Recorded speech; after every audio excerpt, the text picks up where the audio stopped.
Hello guys, my name is Donny Bass, professional bass fisherman, born and raised in Florida, North Florida, raised on the Swanee River. Nice little piece of history there. You know, the fishing's been pretty good this time of the year. We're in our summertime patterns, and there's been a pretty good early morning bite. First couple hours, you know, the shad's been really spawning pretty good, so you can throw some spinner baits a lot, and a lot of baits like the easy swimmer here. You know, a lot of guys on the lake, you know, it's pretty known for the lake.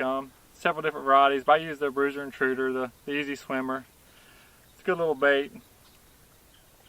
As the sun pops up, you know, the first couple hours in the morning, you know, that bite kind of fizzles away, and so then I go to the flipping thing, which is, you know, another pretty known thing on the lake and all. And I like to use the bruiser intruder. This is a knockout color. It's one of their most popular colors. It's a good bait. You know, rig it with a, you know, any kind of straight shank flipping hook. You know, snell knot it.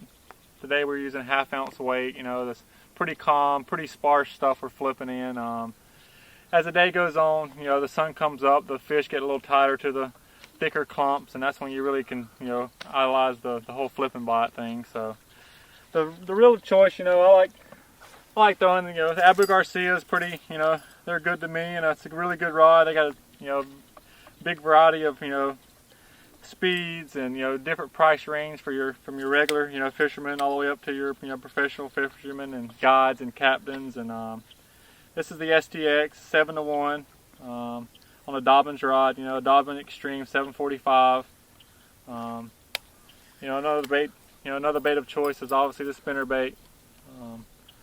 I like the War Eagle. It's got a heavy wire. Fishing around a lot of heavy cover like we're doing, you know, it's got a little stronger wire, don't break as much, a little more durable. Using the Invisibraid, 65-pound test mostly, you know, when flipping.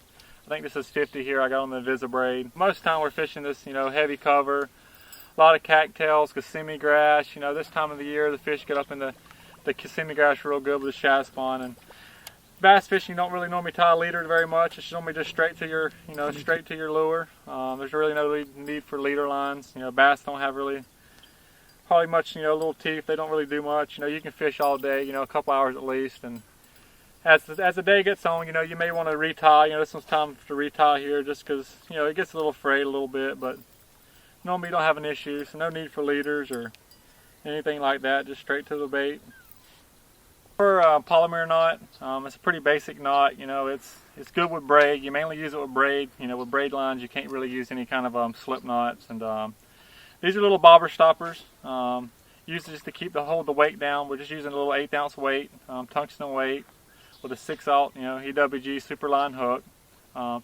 I like to put a couple bobber stoppers on there for the simple fact, you know, some guys, you know, only put one, and as time goes on, the day goes on, sometimes they tear off a little bit. And besides retying, I always have a backup. So sometimes, actually, I think I started with 3 today. So you know, it's just kind of a backup thing. And but, you know, most everything I use, you know, is when I'm tying braid, you know, any kind of hook, whether it's the easy swimmer or the spinner bait or anything, I tie a polymer knot.